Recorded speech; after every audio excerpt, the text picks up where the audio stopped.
Bismillahirrahmanirrahim. Assalamualaikum warahmatullahi wabarakatuh. Alhamdulillah wassalatu wassalamu ala Rasulillah wa ala alihi wa sahbihi wa man tabi'ahu wa mawalah. Anak raja memakai katun, katun dipakai di Tanjung Harapan. Susah mau menjawab pantun karena kita belum sarapan.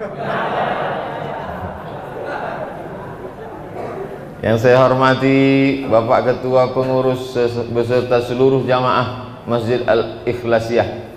Selanjutnya Al-Mukarram Ustadz Ja'far Hasibuan, sahabat kami, guru kami.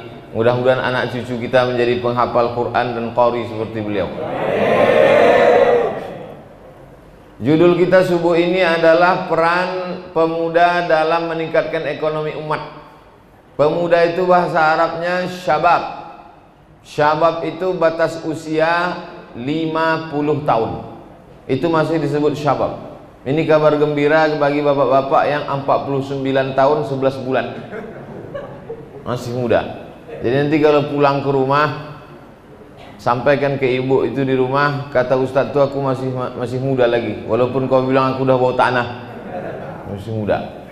Saya 43 tahun, maka itu masih masuk syabab. Maka dalam hadis Nabi dikatakan, la tazulu qadama 'abdin, kaki anak Adam tidak akan bergerak. Artinya kita ini nanti akan berdiri di hadapan Allah Subhanahu wa taala di soal banyak pertanyaan. Bapak Ibu hafal semua ayatnya. La tus'alunna yauma idzin 'anil na'im. Banyak pertanyaan yang akan ditanya. Tapi di antara pertanyaan yang dibocorkan Nabi Muhammad SAW adalah an syabab, an syababihi fima afnah, masa muda kau habiskan di mana saja. Alhamdulillah Masjid Jami Al-Ikhlasiyah, Jalan Stasiun nomor 75A, Desa Lalang, Kecamatan Sunggal, bisa menjawab. Masa muda kau habiskan kemana saja? Masa muda ku habiskan subuh mendengarkan tausiah. Ini subuh yang paling berat. Kenapa? Malam tadi ujian Madrid. Oleh sebab itu maka subuh-subuh bisa hadir pengajian, dan yang hadir itu pula anak-anak muda.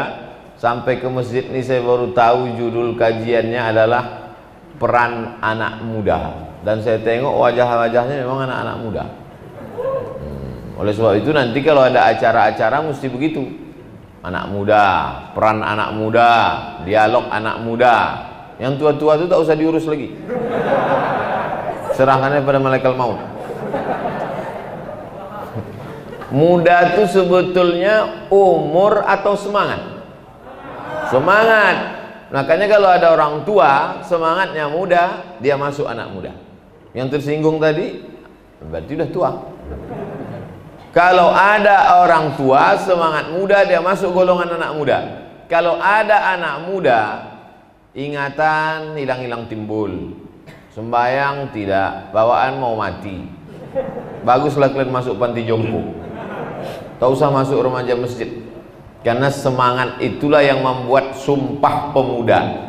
Sumpah Pemuda 28 Oktober 1928 itu bukan isinya anak muda semua, banyak orang-orang tua di situ. Tapi karena semangatnya, saya selalu diajak oleh anak-anak muda naik sepeda, goes, ada juga yang ngajak naik motor, bikers subuhan. Kalau saya tengok, saya sudah tua, 43 tahun, lebih 40. Tapi mereka mengajak itu mungkin ditengoknya semangatnya. Nah, jadi definisi pemuda itu di bawah 50 tahun. Definisi pemuda itu semangatnya masih muda.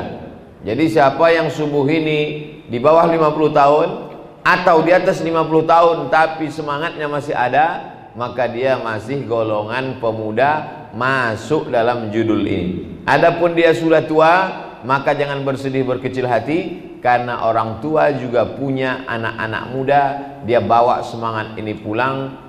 Karena di antara pertanyaan yang akan ditanya nanti di akhirat, tak ada malaikat nanti bertanya, kau dulu waktu mati pernah golongan A, B, C, D, 4A, 4E, tak ada. Tak pernah ditanya malaikat, dulu kau sebelum mati sempat jadi jabatan pegawai, kepala dinas, kepala kantor, kepala badan, gubernur, bupati, wali kota. Yang ditanya itu adalah amanahnya. Jabatannya tak ditanya. Menjadi anggota dewan, menjadi presiden, menjadi menteri, menjadi gubernur, wali kota, bupati, camat, kades, kadus, lurah, itu ditanya amanahnya, jabatannya. Oleh sebab itu kasihan sekali, jabatannya cuma sebentar, tapi hisapnya sangat lama. Kita doakan mudah-mudahan pejabat-pejabat itu diberikan Allah amanah, insya Allah. Nah, setelah kita bahas anak muda, dalam Quran itu ada satu surat cerita tentang anak muda, selalu dibaca malam Jumat. Siapa yang membaca surat ini malam Jumat, diberikan Allah cahaya sampai Jumat berikutnya. Man qara'a surat al-kahfi, siapa yang membaca surat al-kahfi lailatal jum'ah, malam Jumat, ada Allahu min nur, Allah berikan dia cahaya terang sampai ke Jumat berikutnya.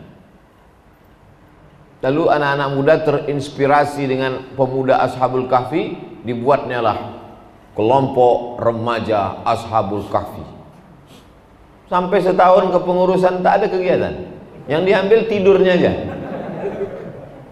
Ashabul Kahfi itu adalah model anak muda, tapi bertentangan dengan kekuasaan rajanya zalim. Daripada kita hidup bersama raja zalim, lebih baik kita pergi. Mereka mengungsi ke gua, sampai di gua itu tidur salasami'ati wazdadu tis'a, 309 tahun. Mengapa disebutkan Allah 300 lebih 9? Karena kalau dihitung menurut Januari, Februari, Maret, April, Mei, Juni, Juli 300 tahun. Tapi kalau dihitung menurut Muharram, Safar, Rabiul Awal, Jumadil Awal, Jumadil Akhir, 309 tahun. Saya ulang sekali lagi. Kalau diikut menurut urutan kalender Qamariyah, 309 tahun. Tapi kalau menurut hitungan Syamsiah, 300 tahun. Kenapa begitu? Karena dalam satu tahun Januari, Februari dihitung dengan Muharram, Safar, itu kurang 11 hari dalam setahun. Maka dalam 300 tahun berlebih 9 tahun. Makanya siapa yang hari ini, cobalah hitung. Saya kalau menurut hitungan bulan Qamariyah, Muharram, Safar, umur saya 45. Tapi kalau menurut Syamsiah 43. Tapi kalau ditanya orang, umur Ustaz berapa? 34. Artinya bukan saya bohong, nah. Tapi setelah itu saya jelaskan juga. Allah mau ngajak anak muda ini cerita, kalian tuh cerdas. Hitungannya 309 tahun. Bisa dihitung pakai hitungan Qamariyah, bisa dihitung pakai hitungan Syamsiah. Ini menunjukkan apa? Ilmu matematika, hitung-hitungan mesti lancar anak muda. Anak muda itu prediksinya mesti tepat. Saya umur 22 selesai S1, umur 24 selesai S2, umur 26 selesai S3. Jelas hitung-hitungannya ke depan. Jadi kalau ditanya orang, gimana rencana kau ke depan? Terserah apa ya, kata takdir aja lah. Oleh sebab itu maka anak muda mesti jelas planningnya ke depan. Anak muda disebutkan dalam Al-Quran adalah anak muda yang bersemangat luar biasa. Karena mereka tak punya kekuasaan, maka mereka tertindas, lari ke sebuah gua. Tapi ada seekor anjing yang mengawal mereka. Itu yang disebut Ashabul Kahfi. Anjing binatang najis, bahkan najisnya tidak sama macam ular. Kalau ada orang megang ular, tak apa-apa. Kalau ada orang kena ludah ular, tak apa-apa. Ada ular meludah, ular sendok, tak apa-apa. Tapi kalau kena jilat anjing, mesti disiram pakai 7 kali air. Salah satu airnya dengan bercampur air tanah. Itu bedanya anjing sama babi. Kulit ular kalau disamak bisa buat sepatu. Di Sudan, masuk saya ke toko sepatu di Sudan, saya tengok macam warna kulit ular. Saya tanya, kulit apa nih? Kulit ular. Loh, mana bisa kulit ular, kulit buaya buat sepatu, buat kain, buat baju, buat tas? Haram, tak boleh. Itu menurut kalian mazhab Syafi'i di Indonesia. Mazhab Maliki boleh. Saya beli. tapi tak saya pakai untuk nakut-nakuti orang aja. Yang macam-macam kalian tengok nih sepatuku, kulit buaya, kulit ular sawah. Artinya apa? Bukan satu mazhab saja yang kita pegang. Maroko mazhabnya Maliki, Sudan mazhabnya Maliki. Menurut mazhab Maliki boleh. Begitulah kreativitas mereka. Nah, jadi kalau ada anak-anak muda kampung Lalang ini nanti menangkap ular sawah, bisalah buat sepatu. Kalau ada yang mengharamkannya, haram itu. Menurut mazhab Syafi'i, menurut mazhab Maliki boleh. Jangan kita pakai, kita ekspor ke tempat lain. Artinya apa? Selalu ada kreativitas. Seekor anjing yang mengawal Ashabul Kahfi, dalam satu ayat diulang 4 kali, anjing, anjing, anjing, anjing. Apa makna cerita itu? Anjing yang najis, anjing yang busuk, anjing yang kotor, anjing yang mughallazah, najis berat, mesti dibasuh 6 kali pakai air biasa, 1 kali pakai air campur tanah, tapi dia tetap disebut dalam Quran. Kenapa? Karena dia mengawal anak muda yang takut kepada Allah Subhanahu wa ta'ala. Sedang mengawal anak muda yang takut sama Allah saja dimuliakan Allah, apalagi anak mudanya. Sampai akhirnya mereka terbangun dari tidur panjang.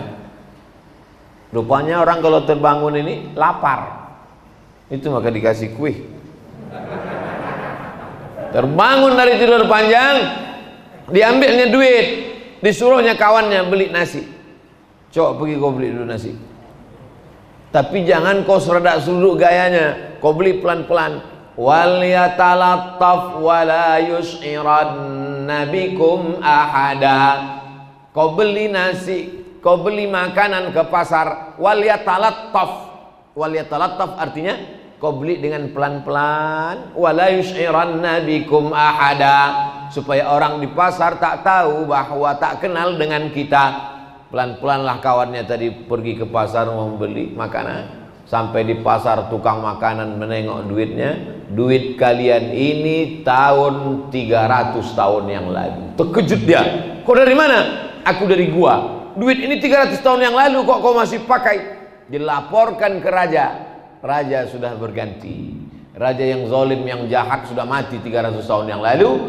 Akhirnya mereka datang beramai-ramai mengunjungi gua itu, menengok ada anak-anak muda yang gagah perkasa beserta anjing yang mengawal mereka. Lalu kemudian setelah itu makan selesai bicara, mereka pun mati yang sesungguhnya. 309 tahun dalam keadaan ditidurkan Allah.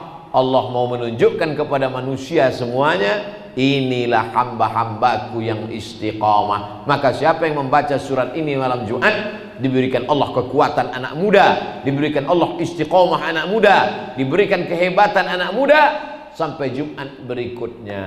Amin. Yang bilang amin yang baca Ashabul surat Al-Kahfi malam Jumat kemarin. Yang tak baca boleh juga, cuma jangan kuat-kuat kali. Ustaz baca kemarin, baca, tak pernah saya lupa. Setiap malam Jumat baca Ashabul Kahfi, baca surat Al-Kahfi, habis itu baca surat Yasin. Kalau bisa dari maghrib sampai ke isya, maghrib sampai isya kosong. Bisa juga malamnya, tengah malam habis tahajud, bisa juga menjelang subuh, bisa juga setelah subuh, bisa juga menunggu khatib naik mimbar, bisa juga. Tapi jangan baca Quran waktu khatib naik mimbar. Ada juga sekarang nih alim tapi bodoh, baru tobat. Wow, kok kenapa baca Quran pula khatib sedang khutbah? Dua-dua mesti berguna Pak Ustaz. Telinga mendengar, mata menengok. Mana bisa? Kau pikir kau komputer Core 2? Kita ini dengar-dengar aja. Kalau baca-baca aja. Idza quri'al Quran, kalau ada orang baca Quran, fastami'u lahu, dengar baik-baik. Wa ansitu, diam. La'allakum turhamun. Mudah-mudahan dapat rahmat. Inilah anak muda. Kenapa anak muda yang selalu disebut dinasehati? Sab'atun yuzilluhumullah, 7 golongan yang dapat naungan Allah. Yauma la dhilla illa dhilluh. Hari itu tak ada naungan kecuali naungan Allah Subhanahu wa taala. Di antara 7 yang dapat naungan itu, syabun, anak muda, nasya'a fi ibadatillah, anak muda yang tumbuh beribadah kepada Allah. Anak muda yang lain tidur sampai jam 9 pagi, tak bangun-bangun. Anak muda yang lain sibuk pacaran. bonceng sana, bonceng sini. Anak muda yang lain sibuk sakau, mabuk. Anak muda yang lain sibuk ngelem. Anak muda yang lain, tapi ada anak muda yang istiqomah beribadah kepada Allah. Kalau orang tua ke masjid itu biasa. Kalau orang tua enggak ke masjid baru luar biasa. Kalau anak muda ke masjid luar biasa. Makanya ketika dikasih judul peran anak muda, inilah anak-anak muda yang luar biasa. Beruntung ayah kalian, bertuah emak kalian, tak sia-sia dia melahirkan. Bangga emak. Apa kata emak? 9 bulan 10 hari kau kukandung, nak 2 tahun kuku susukan, tapi kau beribadah kepada Allah. Ibu-ibu kalau mau ngasih nasihat begitu, Bu. Kalau ada anaknya macam-macam, rugi aku rasanya mengandung kau 9 bulan 10 hari. Kok tahu kau sakau begini 3 bulan ku keluarkan aja kemana? Bapak-ibu yang dimuliakan Allah Subhanahu wa taala. 9 bulan 10 hari dikandung, 2 tahun disusukan. Keluar hanya cuma jadi koruptor, keluar cuma jadi pemabuk, keluar cuma jadi pengedar. La haula wala quwata illa billahil aliyil azim. Oleh sebab itu, qalilan ma tashkurun, sikit orang yang bisa bersyukur. Wa qalilun min ibadiyas syakur, sikit hambaku ini yang pandai bersyukur. Kenapa? Karena di tengah kekacauan dunia saat ini masih ada anak-anak muda yang istiqomah. Maka apa kata Allah? Innal ladzina qalu rabbuna Allah, mereka yang berkata Rabbku Allah, summa istaqamu, istiqamah mereka. Tatanazzalu alaihimul malaikah, turun malaikat. Turun malaikat. Tapi nanti jangan pula kalian pulang dari sini langsung ngaku nampakku malaikat tadi. Sedang Umar bin Khattab aja tak tahu malaikat Jibril. Datang seorang rambutnya sangat hitam, bajunya sangat putih, duduk dekat Nabi, belaga lututnya sama lutut Nabi, dipegangnya paha Nabi, bertanya dia tentang akhbirni anil Islam, akhbirni anil iman, akhbirni anil ihsan. Setelah itu dia pun pergi. Nabi bertanya, tahu kalian siapa tadi itu? Enggak. Umar, tahu kau siapa tadi? Tidak. Itulah Jibril. Jibril atakum yu'allimukum dinakum. Yang datang tadi itu Jibril. Umar bin Khattab aja tak tahu Jibril. Apalagi kita. Sekarang ada pula orang ngaku jumpa Jibril. La ilaha illallah Muhammadur Rasulullah. Oleh sebab itu maka jangan mengaku-ngaku. Memang Jibril alaihissalam datang membawa wahyu. Jibril alaihissalam datang. Setelah Jibril alaihissalam datang, meninggal Nabi Muhammad SAW, putuslah wahyu. Tapi ilham masih ada. Ada anak-anak muda yang diberikan Allah ilham ke dalam hatinya.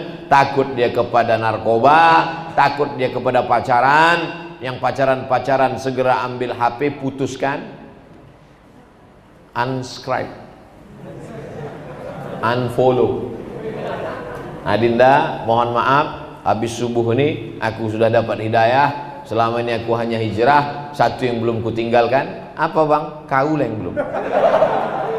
Tapi setelah mendengar pengajian Ustadz tadi, apa boleh buat? Kuputuskan kau pagi ini. Mau nangislah dia meraung. Jangan, sabar. Asar nanti kupinang kau dengan bismillah. Itu ya, lama-lama kali. Nah sekarang tinggal cara ngasih makannya. Setelah kita bahas anak muda, baru kita bahas kebangkitan ekonomi. 3 yang mau kita bahas ini. Pertama anak muda, yang kedua ekonomi. Banyak orang berpikir Islam ini tak mengatur ekonomi. Apa itu Islam? Islam cuma 3 aja. Lahirnya akikah, nikahnya walimah, matinya takziah. Ini namanya Islam minimalis. 3 ini aja dianggapnya Islam.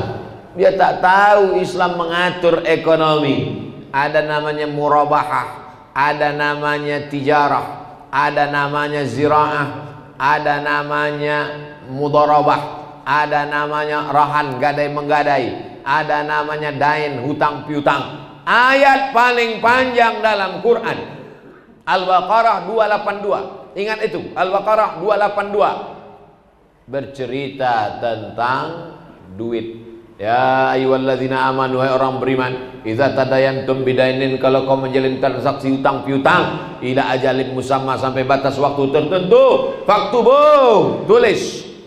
Ayat paling panjang dalam Quran, bukan ayat sholat subuh, bukan ayat puasa Ramadan, bukan ayat haji dan umrah. tapi ayat tentang transaksi pinjam meminjam, hutang piutang, masalah duit. Oleh sebab itu masalah duit ini luar biasa.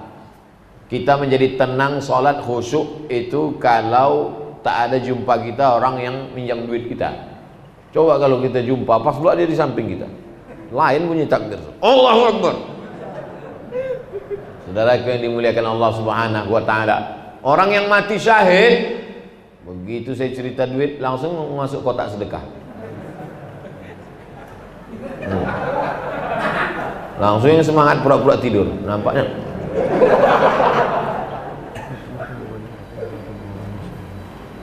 Itu kotak untuk membangun masjid. Isikanlah duit ke situ banyak-banyak. Yang disimpan di dompet hilang, yang disimpan di rekening bank tinggal, tapi yang dimasukkan ke situ itulah yang akan kekal abadi. Membangun masjid, orang akan sholat di masjid itu, terang benderang kubur kita, lapang alam barzah kita, menetes pahalanya petang, pagi, siang dan malam. Iktikaf anak-anak muda jam 12 malam tahajud, iktikaf mereka 10 terakhir Ramadan, itulah yang kekal abadi. Kalau ada orang yang di dompetnya 1 juta, dimasukkannya ke situ 100.000, tinggal di dompet 900.000, mati dia, yang dibawanya mati, yang 100.000 itu apa yang 900? Tak jelas pangkalnya. Atus. Saudara yang dimuliakan Allah Subhanahu wa taala, banyak orang yang tak percaya cakap saya. Kalau saya bilang sama dia, duit kau ada 1 juta, 100.000 kau masukkan ke kotak, 900 kau bawa pulang dalam dompet, kau simpan transfer ke bank, mati engkau sore nanti, yang kau bawa yang 100 itulah, yang 900 ambil oleh ahli waris, dibagi-bagikan mereka semuanya. Yang tak percaya silakan, tengok aja kalau sampai nyawa sampai sore nanti. Bukan nakut-nakuti. An-nasumiyam, manusia itu semuanya mimpi jadi orang kaya, mimpi jadi pejabat, mimpi jadi anak muda, mimpi jadi bisnismen. Ketika dia mati, barulah dia sadar, rupanya hidup ini hanya sebatas mimpi. Mimpi jadi rumah orang kaya, rumahnya besar, begitu mati tinggal. Mimpi jadi bisnismen, mimpi jadi presenter, mimpi jadi orang terkenal, begitu mati tinggal, habis, tak bermakna apa-apa. Oleh sebab itu kata Nabi SAW, ma'akalta fa'afnaita, yang kau makan busuk, wa malabista fa'ablaita, yang kau pakai lapuk. Apalagi masker nih, cepat kayak lapuk ya. Pakai pagi, siang lapuk. Ustaz ya, saya cium macam-macam bau kain lapuk. Masker kau itulah.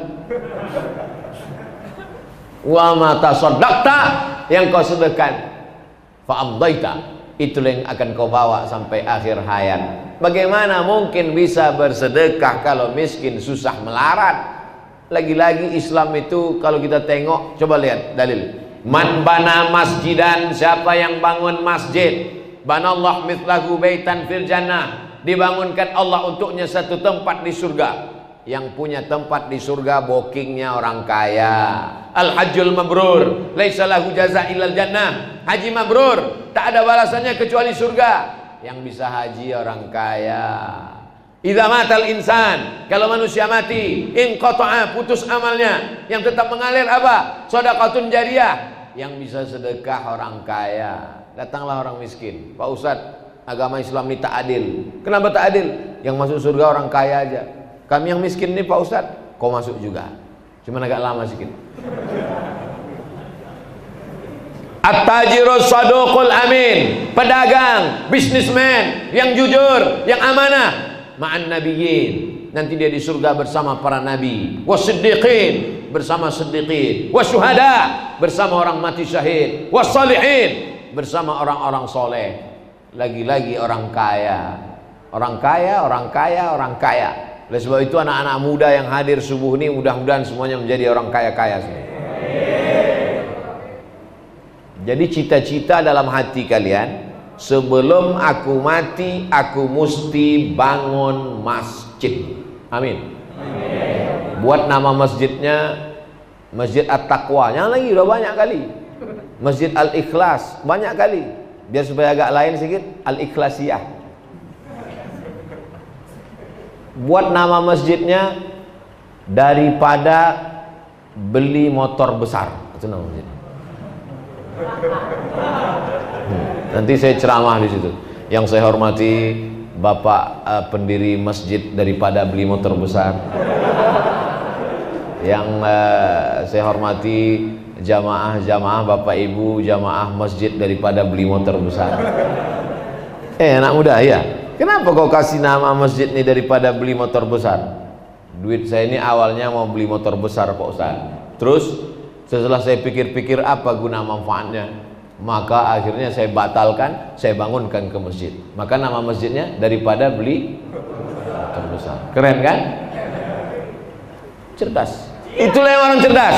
Itulah orang cerdas. Tapi saya kan anak muda Pak Ustaz, ingin juga beli motor. Kau beli aja lengkap 70. Lebih selamat lagi. Kalian mau laju, silakan laju. Malaikat maut di depan. Motor tetap dapat, geng tetap punya, jalan-jalan sore tetap, masjid tetap berdiri. Betul? Mati, hilang, tinggal semuanya tak bermakna. Tapi kalau ini bisa dilaksanakan, berdiri satu masjid, sholat orang dalamnya, masjid itu pula di pinggir jalan. Setiap orang mampir singgah sholat tahiyat atas masjid mengalir, mampir orang cebok dia mengalir airnya ke makam kita. Man yassara an musirin yassarallahu anhu yaumal qiyamah. Siapa yang melepaskan kesulitan orang di dunia, dilepaskan Allah kesulitannya pada hari kiamat. Tak ada yang lebih sulit, tak ada yang lebih susah, tak ada yang lebih terjepit di dunia ini daripada menahan kencing. Itulah yang sudah kita lepaskan. Bayangkan dia menahan kencing dari mulai Simpang Marendal sampai ke Kampung Lalang. Pas Kampung Lalang tengoknya masjid. Begitu sampai di masjid, ditengoknya WC berkunci. Apa kata dia? Makan sumpah pengurus masjid ini. Makanya walaupun WC itu terkunci, buat satu terbuka. Buat satu terbuka. Karena ada orang tersesat di situ. Perbuatan yang paling menyenangkan hati adalah man farraja'an muslimin kurbatan min kurabid dunya. Siapa yang melepaskan satu kesulitan orang di dunia, farrajallahu anhu kurbatan min kurabi yaumil qiyamah, maka dimudahkan Allah pula kesulitan kesusahan dia pada hari kiamat. Itulah tujuan kita mendirikan masjid. Cuman buat juga lah balai agak besar sedikit. Jamaah kalau bisa jangan cuma mampir kencing, sembahyanglah kalian agak 2 rakaat, biar jangan apa kali kalian nanti.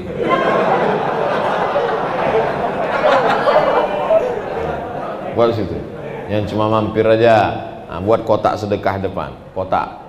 Jangan kotak nggak bisa lagi digembok, dilaskan. Dilas ke dinding masjid. Dicor kalau bisa. Masukkan juga lah duit ke sini, jangan numpang kencing aja kalian. Yang macam-macam kalian. Kalau misalnya ambil ini, kuretakkan tulang pinggang kalian. Nah, oleh sebab itu maka ini semua adalah amal. Hari ini anak-anak muda kalian boleh ketawa, tapi saya yakin dan percaya itu masuk ke kepala kalian, tertulis di kepala kalian, teringat di hati kalian. Saat 20 tahun, 30 tahun akan datang, saat itu kalian menjadi direktur, saat itu kalian jadi kepala dinas, kepala kantor, saat itu kalian punya jabatan, maka dalam kepala kalian ingat aku ceramah Ustaz Somad, aku tak akan mati sebelum bangun masjid. Jadi kepala dinas kalian tengok kantor megah, hebat, mewah, pakai eskalator, musola kecil macam kandang kucing. Maka program pertama yang kalian laksanakan adalah aku sebagai kepala dinas mendirikan masjid. Langsung kalian ambil kertas, panggil kepala badan, kepala kasub, kepala seksi, panggil semua. Aku selama sebulan di sini mesti berdiri satu masjid. Kalian tanda tangan ini. Tak siap campakkan kalian. Awalnya dari keterpaksaan, lama-lama menjadi ketenangan, lama-lama menjadi keinginan. Yang sudah bangun masjid, ada target dalam hati kalian, aku sebelum mati mesti bangun masjid 100 masjid. Saya pernah ketemu orang kaya di Medan ini. Ustaz Somad, doakan cita-cita saya. Apa Apalagi cita-cita Bapak? Rumah sudah ada, mobil sudah ada, pesawat pun ada. Mau apa? Sebelum aku mati, aku mau bangun 100 masjid. Ustaz Somad udah ada bangun masjid? Ada. Cuman nggak perlu kita update kan?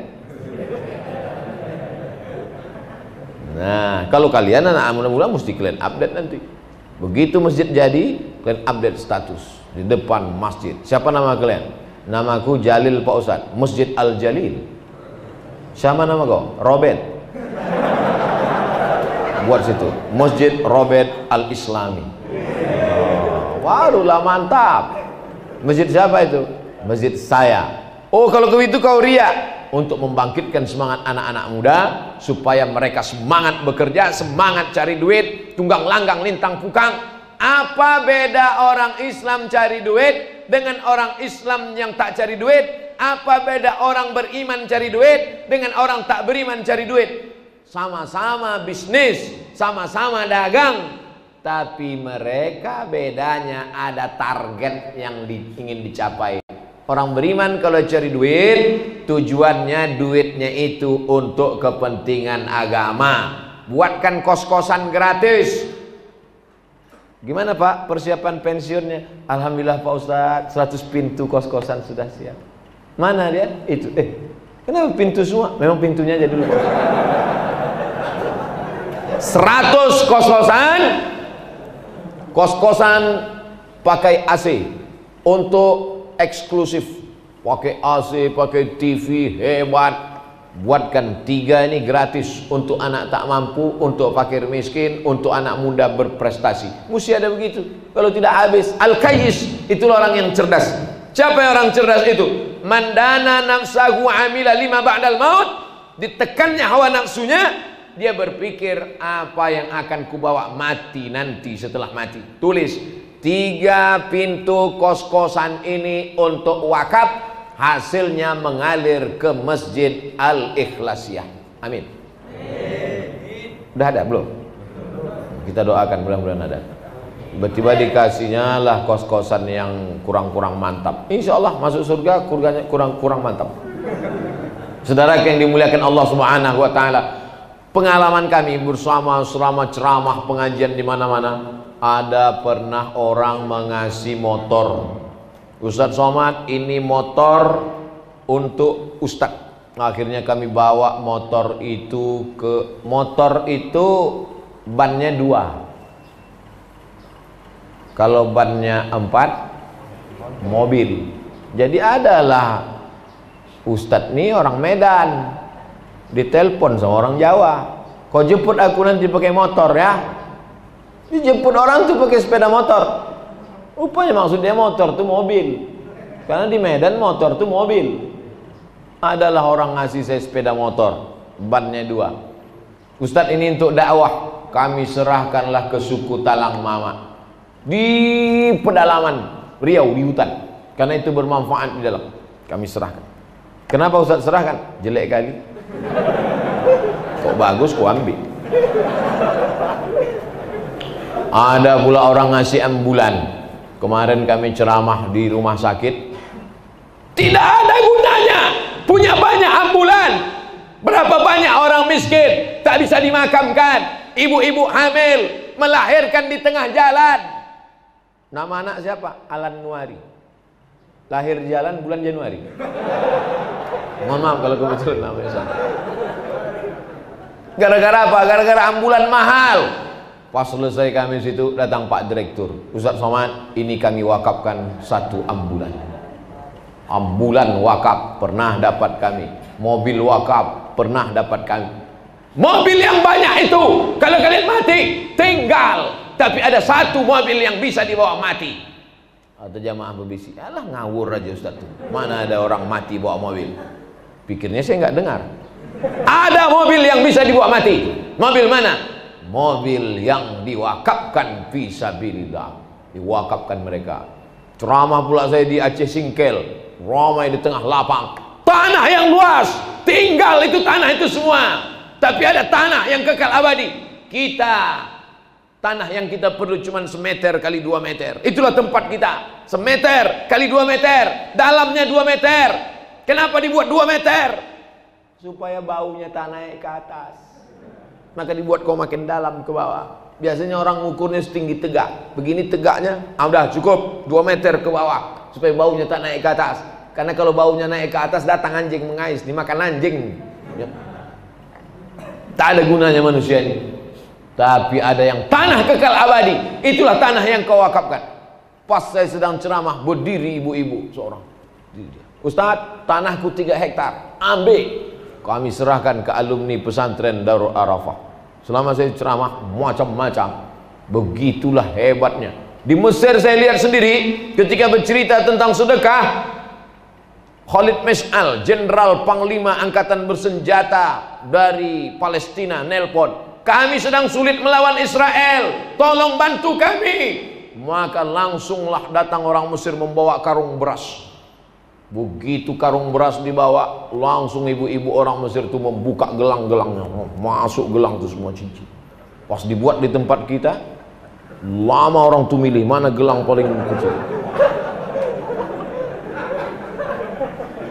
Ada satu gelang, masukkan. Pas dibawa ke toko emas, ayah ini imitasi lah. Saudara yang dimuliakan Allah Subhanahu wa taala. Oleh sebab itu maka kita sudah bahas masalah anak muda. Saya kalau ceramah itu di mana-mana fokus. Tak pernah ceramah saya lari ke sana kemari, enggak. 3 tadi yang mau kita bahas. Pertama, anak muda, sudah. Yang kedua, masalah ekonomi. Sudah kita bahas ekonomi. Bagaimana orang bisa bangun masjid kalau ekonominya morat-marit? Gimana orang bisa sedekah ambulan kalau makannya Senin Kamis? Gimana orang bisa membangun panti asuhan, panti jompo, tanah wakaf kalau ekonominya tak bagus? Maka ekonomi dari awal nih, anak-anak muda, coba kalian kasih tahu sama ayah kalian, sama mak kalian. Kau manggil ayah apa manggil mak? Manggil papa. Makan kangkung papa. Ayah, jangan kalian kasih aku jajan bulan Agustus ini. Aku mau menerapkan ekonomi. Jangan kasih jajan Agustus. September aja nanti lipat gandakan. Kalau kalian mau tahu sayangnya orang tua, karena kalau tiap bulan dapat duit, kita tak tahu makna duit itu. Coba kasih tahu sama mereka. Tolong subsidi APBD, APBN putuskan dulu.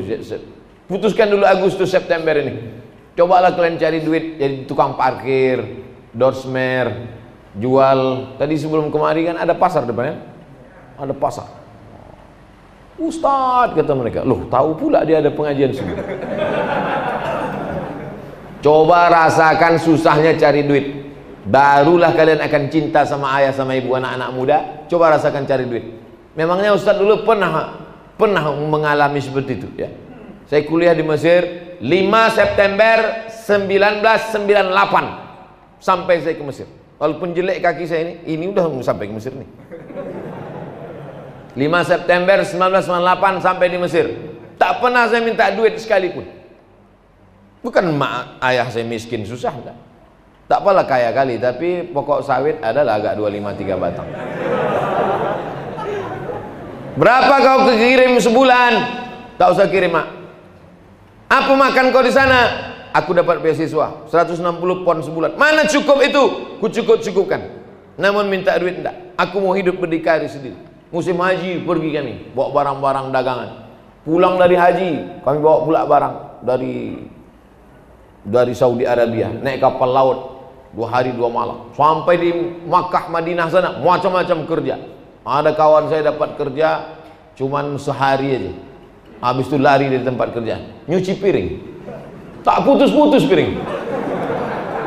Sekali datang 3 kontainer. Ini tak dapat gaji. Ada yang satu lagi sombong bukan main. Aku udah dapat kerja, man. Kau udah dapat? Belum. Aku udah, alhamdulillah. 60 ringgit, 60 rial nih satu hari. Ah, selamatlah. Besok balik. Kenapa? Berat kali tak sanggup. Apa kerjanya? Ngupas bawang. Ngupas bawang bertimbun. Pakai helm ngupasnya. Biar jangan pedas biji mata.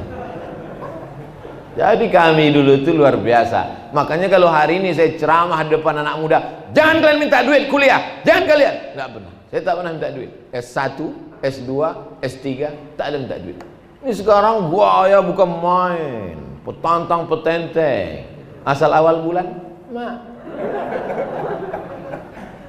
Mau kuliah, mak. Mau S1, mak. S2, mak. S3, mak. Mau berbini, mak. Anak lahir pun mak juga. La ilaha illallah Muhammadur Rasulullah. Bencong aja nggak minta duit.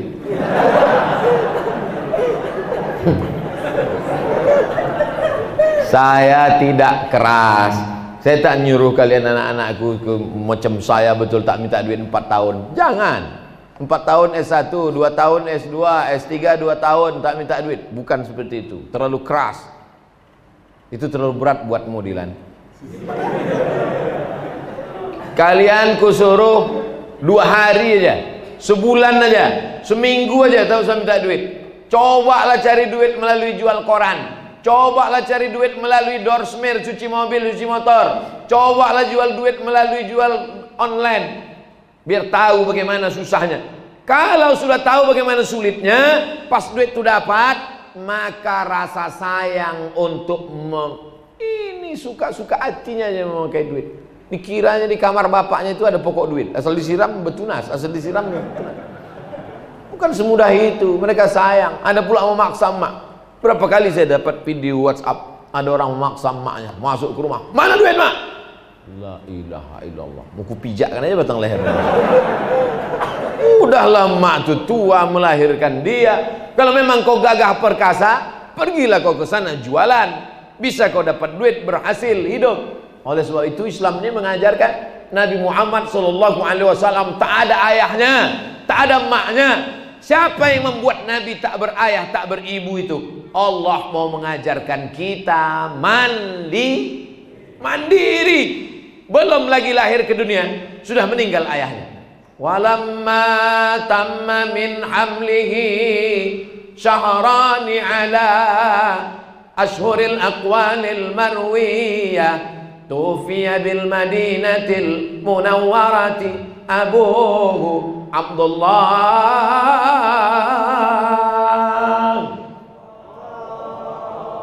Berarti di Kampung Lalang masih ada orang baca Barzanji. Saya mau ngetes saja. Seandainya tadi pas saya baca itu semuanya diam aja. Berarti tak ada lagi orang baca Barzanji. Walamma tamma min hamlihi, ketika sempurna hamilnya, syahrani 2 bulan.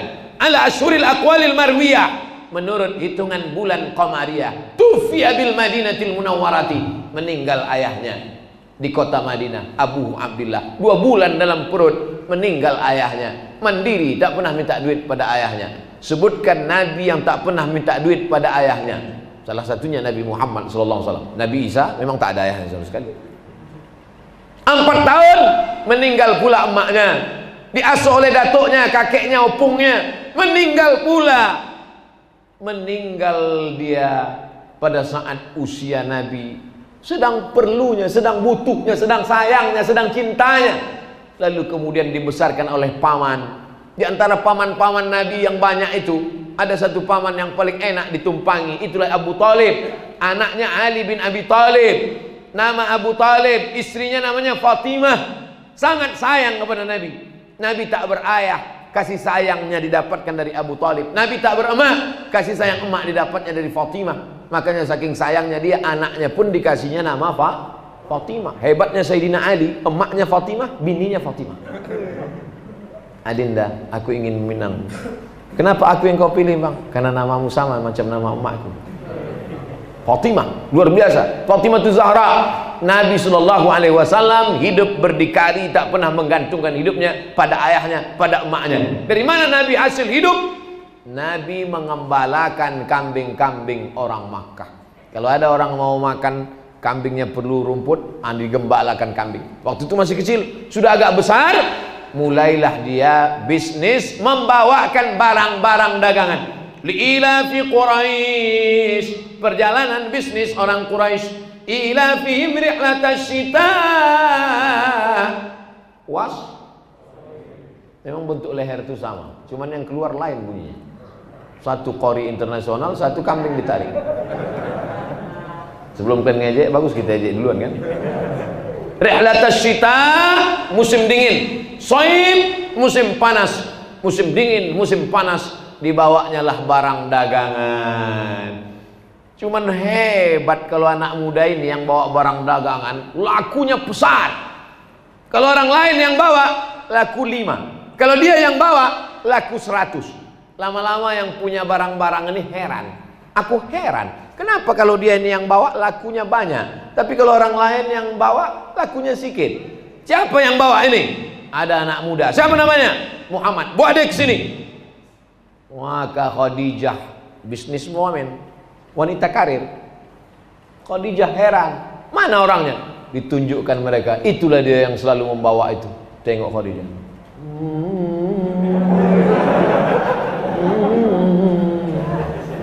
Itu rupanya orangnya. Khadijah zaman itu dia tak mau ngomong langsung, akhirnya disampaikannya lah kepada perantara namanya Maisarah. Maisarah, coba sampaikan sama dia, mau tak dia nikah sama aku? Sampaikanlah ke Nabi, ya Muhammad SAW, ya itu yang punya barang-barang yang kita jualkan selama ini, dia perempuan kaya, mau tak kau nikah sama dia? Akhirnya setuju. Paman-paman Nabi lah meminang Khadijah. Maharnya 20 ekor onta ditambah beberapa uqiyah. Dalam buku ensiklopedia ekonomi Islam disebutkan total mahar nikah Nabi dengan Khadijah, umurnya 25 tahun, anak muda, maharnya 1 miliar. Ini tak saya ceramahkan di depan ibu-ibu karena akan merusak harga mahar. Mudah-mudahan ini jangan sampai cerita nikah mereka. Ibu yang di luar, jangan ibu ceritakan ke ibu-ibu yang lain. Nanti tak ada yang laku ini. 1 miliar. Tapi kalau di depan ibu-ibu, kalau depan ibu-ibu, saya ceramahnya saya sampaikan. Aqalluha mahran, perempuan yang paling baik, maharnya yang paling rendah. Datang seorang perempuan bertanya kepada Nabi, ya Rasulullah, ada anak muda meminangku, dia mau kasih mahar sepasang sendal. Nabi bertanya, araditi, mau kau dipinang dengan sepasang sendal? Mau ya Rasulullah. Nabi menyetujuinya. Nah, itu. Tapi kalau di depan anak-anak muda ini saya bilang maharnya 1 miliar supaya kalian semangat cari duit. Saya sangka kereta api. Oh, dekat rel dari sini. Jangan kalian jual pula rel itu nanti. Tentang cerita duit, jamaah yang dimuliakan Allah Subhanahu wa taala. Jadi nanti kalau gara-gara ceramah ini rusak harga mahar di Medan, undang saya sekali lagi, kita bahas tentang mahar yang paling rendah. Saya cuma mau cerita bahwa Nabi Muhammad itu entrepreneur, Nabi Muhammad itu businessman, Nabi Muhammad SAW itu orang kaya, nikahnya maharnya 1 miliar. Nama bukunya Ensiklopedia Ekonomi Islam. Nama penulisnya Dr. Safi Antonio Mu'allab, Cina masuk Islam. Sekarang yang memimpin sekolah Tazkiyah di Bogor itu Mu'allab, masuk Islam. Kuliah di Australia S3, S1-nya di Yordania, S2-nya di Malaysia. Tapi bisnis ekonominya lancar. Otaknya Cina, hatinya la ilaha illallah Muhammadun Rasulullah. Ini yang luar biasa. Oleh sebab itu maka anak-anak muda bangkitkan semangat. Untuk sementara nih jual masker aja dulu. Itu yang paling laku kan. Terus yang dimuliakan Allah Subhanahu wa taala. Jangan macam si yang lain-lain itu. Parah kali dia. Tabung gas maknya dijual. Saking keninginnya narkoba. Saya dapat bahan-bahan ceramah ini ya dari jamaah yang ngadu-ngadu tuh lah. Ustaz, doakan suami saya sembuh ya Pak Ustaz. Kenapa? Kemarin saya masak nasi nggak masak-masak Pak Ustaz. Kenapa? Rupanya tabung dijual laki saya Pak Ustaz. Kemarin melahirkan anak saya Pak Ustaz. Melahirkan anak, macam-macam lah datang orang. Ada yang bawa bedak, ada yang bawa sabun, ada yang bawa deterjen, ada yang bawa mie instan. Habis semua dijual laki saya Pak Ustaz. Untuk beli narkoba. Ini orang-orang macam ini ditolakkan aja ke Sungai Deli. Buat semak Medan aja dia. Saudara yang dimuliakan Allah Subhanahu wa taala, oleh sebab itu ekonomi ini mesti bangkit. Kada al-faqru ayyakuna kufran. Hampir saja orang fakir itu menjadi kafir. Fakir, miskin, susah, melarat, menjual akidah hanya karena baju kaos, menjual akidah hanya karena dikasih makan sesuap. Karena imannya terletak di sejengkal, sejengkalnya, sejengkal di atas pusat, sejengkal di bawah pusat. Yang di bawah pusat yang diukur sekarang, itu yang ada di otaknya. Sedangkan orang beriman selalu memikirkan hatinya. Hatinya mesti bersih, otaknya mesti bersih. Hati bersih, otak bersih, karena makanan bersih. Nanti kalau ada orang mau ngasih-ngasih yang haram, jangan terima. Ustaz pernah ditawari orang yang haram-haram, oh bolak balik dikasih. Ini Pak Ustaz, haram. Katakan tidak, say no to drug. Katakan tidak pada narkoba. Tadi cerita duit Pak Ustaz. Narkoba itu kan duit juga ujungnya. Korupsi, tidak. Suatu pagi kami makan lontong habis pengajian. Datanglah bapak-bapak. Ustaz Somad, ya. Dulu Pak Ustaz, waktu saya masih jahiliyah katanya. Saya ini dulu jahiliyah Pak Ustaz. Sebetulnya nggak diceritakannya pun, nampak saya dari tatapan matanya. Tertulis di situ jahiliyah. Dulu Pak Ustaz, waktu saya masih jahiliyah, kami bawa duit 1 koper. 1 koper kami bawa Pak Ustaz. Kami jumpai pegawai kantor gubernur. Kami mau mapat proyek sama dia. Kami datang ke rumahnya, Pak, tolong kasih kami proyek, ini duit 1 koper. Apa kata bapak itu? Tidak. Tapi anak bapak kan sedang kuliah di Australia, perlu banyak dolar, sekarang sedang krisis ekonomi. Tidak, aku tak mau kasih anakku makan haram. Itu orang luar biasa Pak Ustaz. Dikenang orang sampai akhir zaman. Berhasil, anaknya sukses, dokter, gara-gara dikasih makan halal. Sebaliknya ada yang hantam kromo, bantai saja, riba sudi. Apa aja duit tuh puas. Kenapa kau ambil duit itu? Kan haram. Duit kan gak ada warnanya. Halal sama haram warnanya merah juga. Diambilnya aja semua. Yang ini jadi hantu, yang ini jadi setan, yang ini jadi genderuwo, yang ini jadi sundel bolong, yang ini jadi begu ganjang. Tak ada pun satu jadi orang gara-gara makan haram. Saya yakin dan percaya anak-anak muda yang bisa hatinya tergantung di masjid, sholat subuh bisa datang, ini pastilah anak muda yang dikasih makan halal. Karena memang tertulis di situ label halal. Saudara yang dimuliakan Allah Subhanahu wa taala, atib mat'amak, jaga makananmu, takun mustajab dakwah, maka doamu akan dikabulkan Allah Subhanahu wa taala. Tadi saya mulai jam 5 kurang 15, sekarang jam 6.45, pas 1 jam kita bersama. Ternyata kalau duduk sama anak muda 1 jam tak terasa. Coba duduk sama orang tua. Saudara yang dimuliakan Allah SWT, kalian baca peluang apa kira-kira peluang? Sekarang banyak orang jadi vlogger, banyak jadi YouTuber. Kalian bisa juga buat YouTuber, tapi janganlah cuma ngejar konten. Konten-konten sampah itu jangan lagi kalian perbanyak. Cuma ngejar konten, hanya ngejar konten dipaksakan diri. Orang makan bakso, makan mie ayam, dia makan kecoa. Alhamdulillah makan kecoa hidup. Tengok kawan makan kecoa, followernya 1 juta, mau makan 2 juta, masukkan kepiting. Oh ini kalau nampaknya kalau masukkan kalajengking bisa 5 juta nih, masuk. Memang 5 juta, tapi kau innalillah langsung. Konten di dekat rel kereta api, hai guys, lihat kereta api sudah mendekat, oh mati. Nah, konten-konten sampah. Padahal untuk buat konten halal itu begitu mudahnya. Medan banyak konten halal. Pergi ke kantor pos Medan. Pergi, saudaraku, aku sedang berada di kantor pos Medan. Kantor pos ini didirikan pada tahun sekian, cerita tentang sejarah. Jangan lupa subscribe, like, and share. Banyak. Buat nanti remaja Masjid Al-Ikhlasiyah lomba konten vlogger, konten bermakna 2020. Buat nanti panitia yang juara nanti saya endorse. Masalah berapa persen nanti kita bicarakan.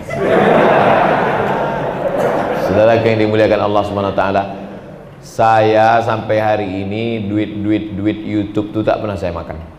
Semua duit YouTube itu untuk beli beras. Nah, Ustaz makan juga berarti untuk fakir miskin. Yang tiap bulan dibagi ke fakir miskin tuh, Tapi kalian masih mahasiswa, belum ada pekerjaan, nggak apa-apa kalian makan. Boleh untuk biaya kuliah. Sampaikan pada mak, ayah, jangan kasih lagi duit. Aku alhamdulillah udah ada pendapatan bulanan sekian dari hasil jual masker sekian, dari hasil jual sendal untuk masjid sekian, dari hasil penjualan sendal di masjid ku jual sekian, dari hasil jual air sekian. Nah, kalau ada duit emak, apa niat cita-cita kau nak? Cita-citaku ingin memberangkatkan haji emak dan umroh. Meleleh air matanya saat kau katakan cita-citaku yang tertinggi ingin membangkitkan kalian umroh mak, ya. Saat itulah kalian sedang menjolok rahmat dari Allah. Tumpah rahmat dari langit, hidup kalian berkah. Ini cita-cita, apa cita-cita kau nak? Cita-citaku jadi pengacara, mau ku penjarakan mak sama ayah nanti. La ilaha illallah. Tiga ini sudah tercapai. Pertama, anak muda.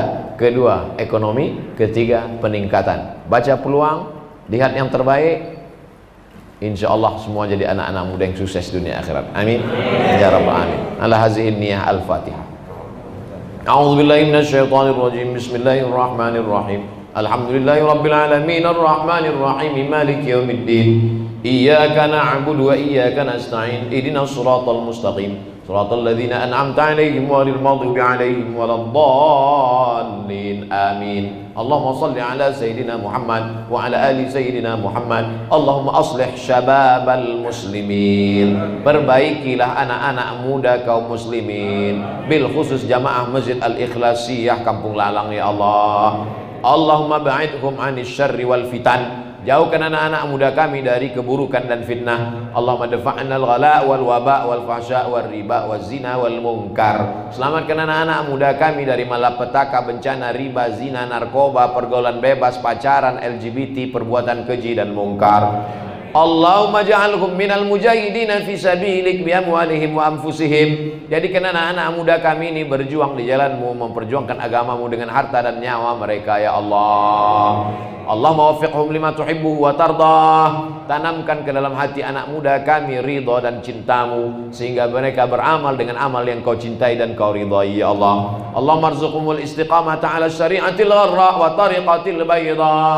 Tanamkan istiqamah dalam hati anak-anak muda kami ya Allah, sehingga badai cobaan berbagai macam datang mereka tetap istiqamah dalam la ilaha illallah Muhammadur Rasulullah. Allahumma arzuqna rizqan halalan thayyiban mubarakan fih. Berikan kami rezeki yang halal dan berkah supaya kami bisa berwakaf, berinfak, berzakat, bersedekah. Allahumma a'inna ala dzikrika, tolong hati kami senantiasa berzikir mengingatmu, wa syukrika, selalu bersyukur padamu, wa husni ibadatik, selalu beribadah dengan ibadah yang terbaik ya Allah. Allahumma ja'al akhira kalamina inda intihai ajalina. Kami ingin saat kami mati nanti yang membisikkan ke telinga kami adalah anak-anak muda kami, la ilaha illallah Muhammadur Rasulullah. Kami ingin saat kami mati nanti yang menyolatkan jenazah kami adalah anak-anak muda kami ya Allah. Kami ingin saat kami mati nanti yang memandikan jenazah kami, yang memasukkan ke liang lahat kami adalah anak-anak muda kami ya Allah. Allahumma jama'na ma'ahum ma'al habibil mustafa fi jannatikal ula. Sebagaimana subuh ini kami bersama di masjidmu, bersama pula kami nanti dalam surga bersama Nabi Muhammad sallallahu alaihi wasallam. Allahumma khtim lana bi husnil khatimah wa la takhtim alaina bi su'il khatimah. Rabbana